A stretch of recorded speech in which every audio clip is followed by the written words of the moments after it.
What a weekend of Premier League football we have just witnessed, and it is finished up with Manchester United winning at the Emirates in a game which, I'll be honest, I didn't see that result coming, but fair play to Mikel Carrick. No one can tell me there's no such thing as a new manager bounce. But speaking of new, make sure you scan this QR code right here at Pure VPN. They're giving 82% off of an extra 3 months in a special offer. Whether you're watching football on your phone, whether you're connected to a hotel Wi-Fi, public Wi-Fi, it's important that whatever data you're watching is secure and it's private. Check out Pure VPN. No one wants to be messing around just before kickoff, trying to connect to this, trying to connect to that. Use Pure VPN. Make sure your data is encrypted. It's safe and secure. There will be a link in the description. But my, oh my, what a performance from Manchester United. I don't think you will see 2 better goals in one game all season. Arsenal fans will be distraught. And this may be a bit of a longer video because I want to go through the game in stages. I want to talk about United. I want to talk about Arsenal. I want to talk about the new manager bounce. No one can tell me that doesn't exist. No one can tell me that doesn't exist. Before we get into the match reaction, last chance, scan this QR code right here for 82% off Pure VPN and an extra 3 months. Appreciate Pure VPN for sponsoring this match reaction. Now, let's jump into the lineups. But before we do, drop a like, hit that subscribe button. The road to 100,000 subscribers is well and truly on. That, for me, was the perfect advert for the Premier League. The perfect advert. And if you're an Aston Villa fan, if you're a City fan today, you will be incredibly happy with the fact that Arsenal have just lost. Now, I know there's going to be a huge meltdown online, but we are going to get into it. Man United have just turned up to the Emirates and scored 3 goals, which hasn't happened in something like 160, 170 games. Lamons, Shaw, Martinez, Maguire, Dalot, Kobe Mainu, Casemiro, Ahmad, Fernandes, Dorgu. Dorgu's goal, by the way, was a joke. Brian Mbeumo up against David Raya, Timber, Nkapie, Gabriel and Saliba. That back line on current form is the best back line in the Premier League. It doesn't really matter who plays at left back, whether it's Nkapie, whether it's Calafiori. Rice, Zubimendi, Odegaard, Trossard, Gabriel Jesus, and Saka. And the first 20 minutes of this game, Arsenal controlled things. They looked good.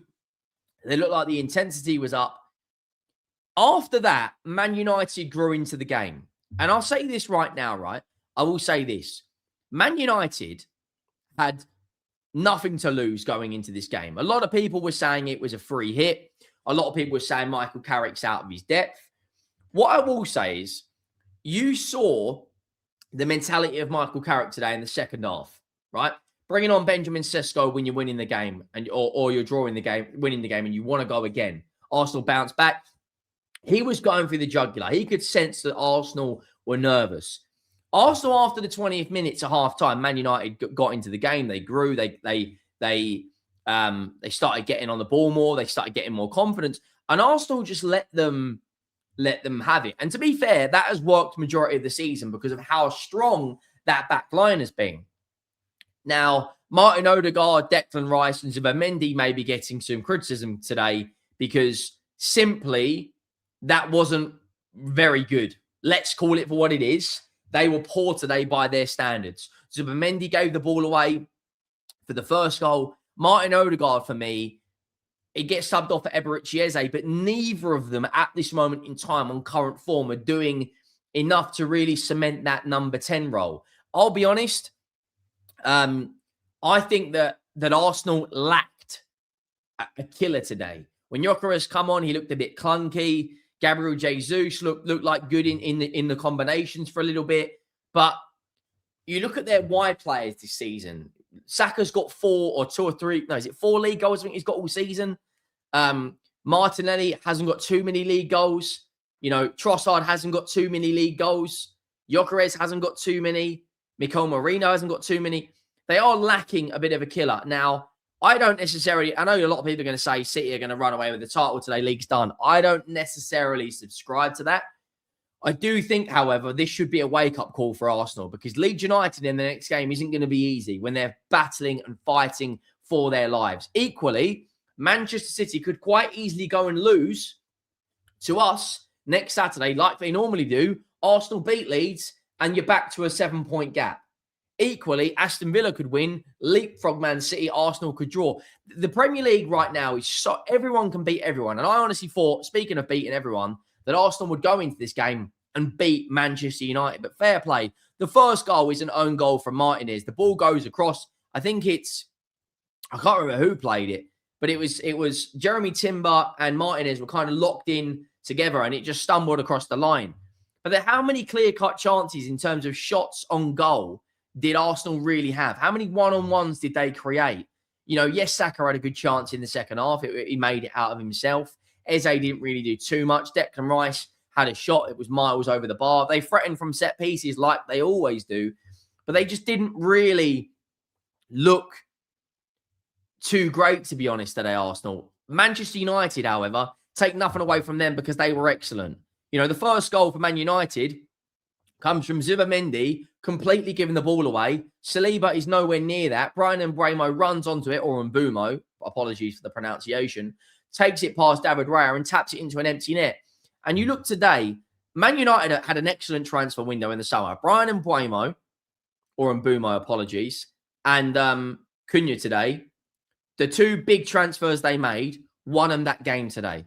And Matey from Manchester United might actually finally get to cut his hair because they have actually got a decent run of games. They've got to play Fulham, Spurs, and West Ham. That is a run where Manchester United could quite easily win 3, and he finally gets to cut his hair. You then get into halftime during this game, and they, both teams, Arsenal probably very unhappy, Man United happy they got back into the game. Now, there was a stat that coming from Sky Sports that Arsenal have got the most goals between the 45th and 59th minute. But who was it who stepped up? I think, is his first name Jeremy? I think it's Jeremy. Patrick Dorgu, sorry, Jeremy Dorgu. Patrick Dorgu's goal is a wonder goal. He won't hit a better strike probably in the next 10 years. That is a belter. That goal alone is good enough to win any football match. But at the Emirates, against the best team in the Premier League, against a team that's won 7 Champions League games in a row, against a team that's very, very close to getting a League Cup final, against a team that's the favourites to win multiple honours this season, against the best goalkeeper in the league. That is a wonder strike. Runs onto it, left peg, outside of the boot. Reminded me of Cissé's goal for Newcastle against Chelsea. Take nothing away from that strike. That was absolutely ridiculous. Ridiculous strike. It really, really was. Then Arsenal huff and puff. They couldn't really get back into the game. They got a goal from a set piece. And what's really interesting is both managers made attacking changes, right? Both managers went, let me take that off the screen. Both managers went for the jugular. Cunha, Sesko, and Missouri, very attacking changes. Ben White, Emirates Eze, Mikel Merino, Victor Gyökeres, Noni Madueke. Arteta went for the win. There's nothing negative about his changes.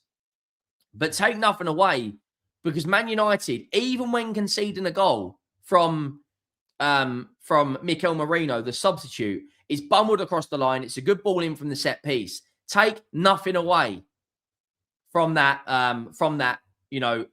Manchester Manchester United team, because they genuinely looked ridiculous. Like, I'm not going to lie.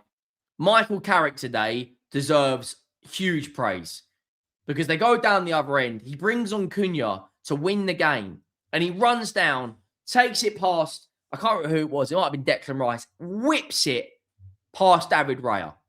And when you look at the XG, when you look at the stats, the XG will be low for Man United because they scored 3 unbelievable, great bit of skill from Mbeumo, great strike from both Cunha and Dorgu. But Arsenal had more shots, higher XG, more shots on target.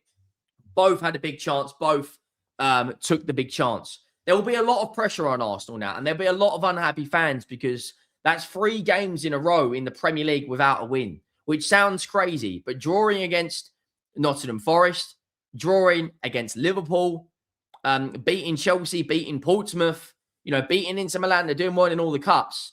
But now that's 3 league games without a win. And their run of games, look, they will beat Leeds United, they will beat Brentford, and they will beat Sunderland. But right now, it's going to feel like a very, very long time for Arsenal fans between now and between the 31st of January. For Man United, they'll be on cloud nine. They'll absolutely be on cloud nine. Going and beating Manchester City and Arsenal in back-to-back game weeks doesn't happen often. That rarely happens. And do you know what? Today, I thought to a man, they were excellent. Absolutely excellent. And I'm looking at their games they've got coming up. They're out of the FA Cup. They're out of the League Cup. I believe they're in the top 4. And the run of games they're on, I fancy them to win majority of these games. Dorgu's playing well. Bruno Fernandes is leading by example, getting assists, leading the team. They're not going into their cave. They're going out fighting. As it stands in the Premier League, they're in the top 4 now with 2 wins in a row, and they've got West Ham United away next in a game in which you fancy Man United to go and win. And look, it's been a lot of ups and downs recently from United with managers, with sackings, with the board, with fans unhappy. But that sort of performance now is something to build on. 3 draws, going and beating City, going and beating Arsenal. They have to then. Sorry, it's Fulham they've got, and then they've got West Ham United. Is it West Ham United? Yeah, West Ham are after the Fulham game. I actually fancy them to beat Fulham. I'm not going to lie. I know Fulham are playing well at the moment. They're in 7th. But, they are playing some really, really good stuff. In terms of Arsenal, though, if they don't get a positive result against Leeds and Manchester City beat us, which who knows what sort of Tottenham side will turn up. At this moment in time, we look so far off the boil. It's ridiculous. We can't even beat Burnley. But somehow, some way, we always turn up whenever it comes to playing Manchester City. We always turn up. We've already beaten them this season. Can we go and beat them again? I'm not so sure. Aston Villa looked very, very good today as well, beating Newcastle away at St James's. They've got some decent fixtures. They've got Brentford at home, and Brentford away record isn't great. And they've got Brighton, and they've got Leeds, and they've got Wolves. They've got a lot of winnable games. And Arsenal have to be careful, because if they don't go out there and get positive results, very, very agitated, very angry, and that will from the stands that will breathe onto the pitch. Players will get frustrated, and before you know it, you're out of the title race. But look, it's a long way to go. Make sure you drop a like. Make sure you go down and hit that subscribe button. Let me know your thoughts. If you're an Arsenal, Man United, Villa, Spurs, whoever you support, what did you make of that game? Once again, go and check out today's sponsors at PureVPN, and I will see you all soon. Thank you for watching. I'm out.